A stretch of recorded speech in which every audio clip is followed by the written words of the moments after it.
ओम नमो भगवते वासुदेवाय नमः। प्रिय भक्तजनों, आप सभी का हार्दिक स्वागत है इस पावन अवसर पर, जहां हम सब मिलकर भगवान सत्यनारायण की महिमा का गुणगान करेंगे। जीवन में जब भी कठिनाइयां आती हैं, मन में बेचैनी होती है, तब सत्य के मार्ग पर चलना ही सबसे बड़ा धर्म है। सत्यनारायण भगवान का यह व्रत केवल एक पूजा नहीं, बल्कि एक संकल्प है, सत्य, श्रद्धा और भक्ति के मार्ग पर चलने का। जो इस कथा को श्रद्धा से सुनता है, उसके घर में सुख समृद्धि का वास होता है, सभी बाधाएं दूर होती है और जीवन में शांति का प्रकाश फैलता है। तो आइए, मन को निर्मल करें, आस्था का दीप प्रज्वलित करें और पूरे भक्ति भाव से कथा श्रवण करें। अंत तक जुड़े रहिए, क्योंकि यह कथा आपके जीवन में मंगल का संदेश लेकर आई है। तो बोलिए जय सत्यनारायण भगवान की जय। सनातन धर्म में अनेकों व्रत, अनुष्ठान और पर्व वर्णित हैं। इन सभी में सत्यनारायण भगवान का व्रत अत्यंत लोकप्रिय और फलदायी माना गया है। सत्यनारायण भगवान कोई और नहीं, बल्कि भगवान विष्णु का ही रूप है, जिन्हें सत्य का प्रतीक कहा गया है। पुराणों में वर्णन है कि त्रेता युग में यज्ञ से, द्वापर युग में पूजन और कलयुग में नाम स्मरण और व्रत से ही मोक्ष संभव है। इसी कारण सत्यनारायण व्रत कलयुग के मनुष्यों के लिए सबसे सरल, सहज और कल्याणकारी साधन है। इस व्रत की विशेषता यह है कि इसे कोई भी कर सकता है। निर्धन, धनी, स्त्री, पुरुष, वृद्ध, युवा, गृहस्थ या सन्यासी।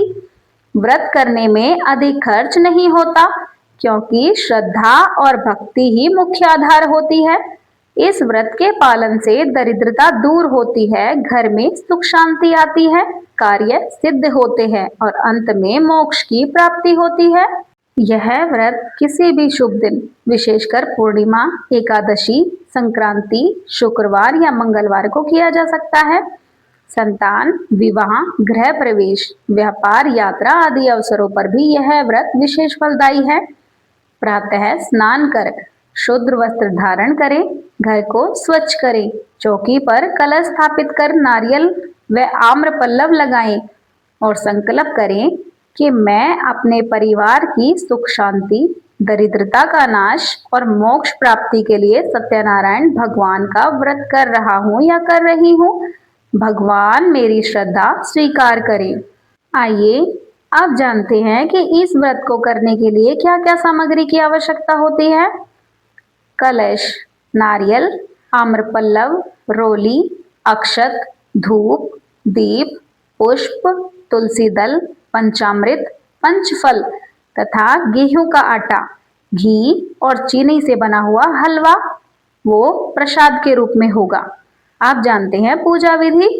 कलश स्थापना के बाद भगवान का आह्वान करें, धूप, दीप, पुष्प अर्पित करें, पंचामृत से अभिषेक करें, तुलसी दल चढ़ाकर भक्ति से प्रार्थना करें। पूजा के बाद अवश्य सत्यनारायण कथा का श्रवण करें। कथा सुनना इस व्रत का अनिवार्य अंग है। कथा के 5 अध्यायों में अलग अलग पात्रों के जीवन से भगवान की महिमा स्पष्ट होती है। पूजा के बाद नैवेद्य अर्पण कर हलवे का प्रसाद सब। आइए, आप सुनते हैं गरीब ब्राह्मण की कथा। एक नगर में एक निर्धन ब्राह्मण रहता था। वह भिक्षा मांगकर जीवन यापन करता, परंतु पेट भरने तक को भी भोजन उसे नहीं मिल पाता था। एक दिन वह नदी के तट पर भूख प्यास से व्याकुल बैठा था। तभी वहां भगवान विष्णु साधु के रूप में प्रकट हुए। उन्होंने ब्राह्मण से पूछा, वत्स, तुम इतने दुखी क्यों हो? ब्राह्मण ने कहा, हे महात्मा, मैं दरिद्र हूँ, भिक्षा से जीवन चलता है, बताइए मेरी दरिद्रता कैसे मिटेगी? भगवान बोले, वत्स, तुम सत्यनारायण भगवान का व्रत करो, तुलसी दल, पुष्प, धूप, दीप और हलवे से पूजा करो, कथा सुनो और प्रसाद बांटो, इससे तुम्हारे सारे कष्ट दूर हो जाएंगे। ब्राह्मण ने श्रद्धा से व्रत किया, परिणाम स्वरूप उसकी दरिद्रता दूर हुई, घर में अन्न संपन्नता आई और उसका जीवन सुखमय हो गया। इस कथा का संदेश है कि श्रद्धा और भक्ति से किया गया व्रत निर्धन को भी सुख समृद्धि प्रदान करता है। आइए अब सुनते हैं लकड़हारे की कथा। एक गरीब लकड़हारा प्रतिदिन जंगल से लकड़ियां काटकर बेचता और परिवार चलाता था। एक दिन वह नगर में व्रत का आयोजन देखकर वहां गया। उसने कथा सुनी और प्रसाद पाया। ब्राह्मण ने उसे व्रत का महत्व बताया। लकड़हारे ने निश्चय किया कि वह भी व्रत करेगा। अगले दिन लकड़ियां बेचकर उसे दुगना धन मिला। इससे उसकी श्रद्धा और दृढ़ हो गई। उसने घर में सरलता से पूजा की, हलवा बनाकर भगवान को अर्पित किया और कथा सुनी। भगवान उसकी भक्ति से प्रसन्न हुए और उसके जीवन से दरिद्रता दूर हो गई। धीरे धीरे उसका जीवन संपन्न और शांतिमय हो गया। इस कथा से यह संदेश मिलता है कि गरीब हो या अमीर, जो सच्चे मन से भगवान का व्रत करता है उसका कल्याण भगवान अवश्य करते हैं। आइए अब श्रवण करते हैं व्यापारी की कथा। एक नगर में सदाशिव नामक व्यापारी था। वह धनवान था परंतु अत्यंत लोभी और घमंडी। एक दिन यात्रा पर जाने से पहले उसने सत्यनारायण भगवान जी का व्रत किया और संकल्प लिया कि सफल होकर लौटूंगा तो फिर से व्रत करूंगा। व्यापारी समुद्र पार करके व्यापार में अत्यधिक लाभ कमा कर लाया, परंतु धन और अभिमान से भरकर वह अपना संकल्प भूल गया। फिर जब पुनः यात्रा पर निकला तो राजा की सेना ने उसे बंदी बना लिया और उसका सारा धन छीन लिया। अब व्यापारी दर दर भटकने लगा। तब उसे याद आया कि उसने भगवान से व्रत का संकल्प किया था, जो कि वह भूल गया था। तब उसने भगवान से प्रार्थना की, हे प्रभु, मैं भूल गया था, मुझे क्षमा करें, पर अब मैं व्रत अवश्य करूंगा। भगवान की कृपा से वह फिर से मुक्त हुआ और अब उसे और भी अधिक धन मिला। उसने घर आकर व्रत किया और जीवन भर व्रत करता रहा। इस कथा से हमें यह संदेश मिलता है कि भगवान को दिया गया वचन अवश्य निभाना चाहिए। व्रत और संकल्प भूलने से विपत्ति आती है। आइए अब श्रवण करते हैं राजा की कथा।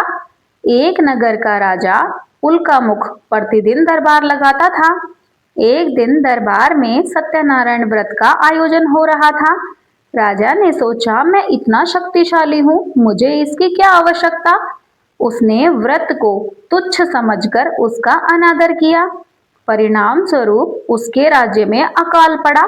प्रजा दुखी हुई और राजा स्वयं दरिद्र हो गया। कष्ट झेलकर राजा को अपनी गलती का आभास हुआ। उसने विनम्र होकर भगवान की शरण ली और श्रद्धा से व्रत किया।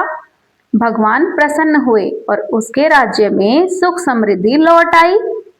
इस कथा से हमें संदेश मिलता है कि भगवान के व्रत का अनादर करने से विपत्ति आती है, जबकि श्रद्धा से व्रत करने पर ऐश्वर्य और सुख प्राप्त होता है।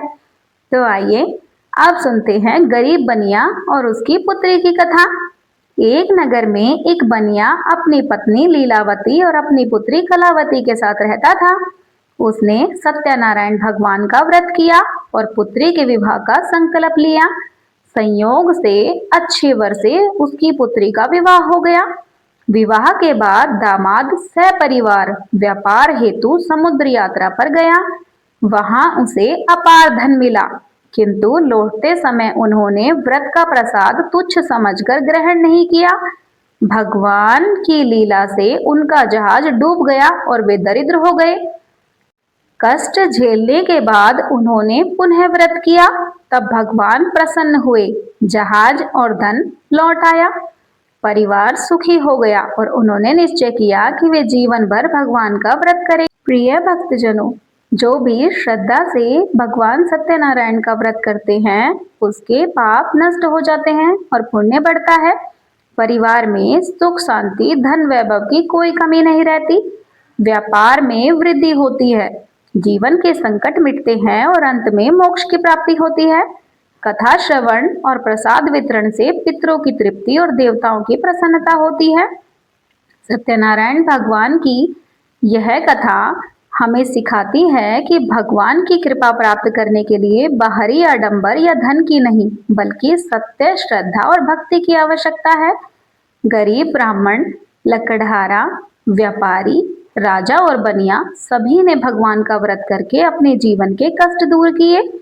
अतः परिवार सहित श्रद्धा भाव से यह व्रत करना चाहिए, कथा सुननी चाहिए और प्रसाद बांटना चाहिए।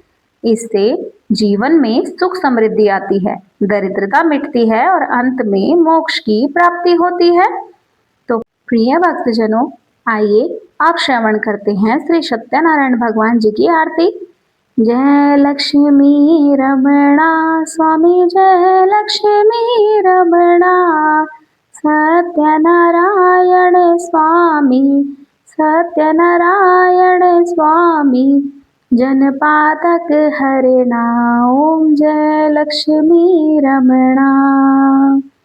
रतन जड़ित सिंहासन अद्भुत छवि राजे, स्वामी अद्भुत छवि राजे।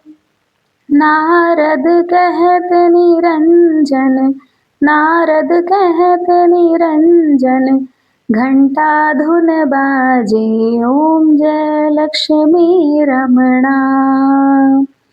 प्रगट भये कलि कारण, द्विज को दर्श दियो, स्वामी द्विज को दर्श दियो। बूढ़ो ब्राह्मण बनकर, बूढ़ो ब्राह्मण बनकर, कंचन महल कियो, ओम जय लक्ष्मी रमणा। दुर्बल भील कठारो, इन पर कृपा करो, प्रभु इन पर कृपा करो। चंद्रचूड़ एक राजा, चंद्रचूड़ एक राजा, जिनकी विपत्ति हरि, ओम जय लक्ष्मी रमणा।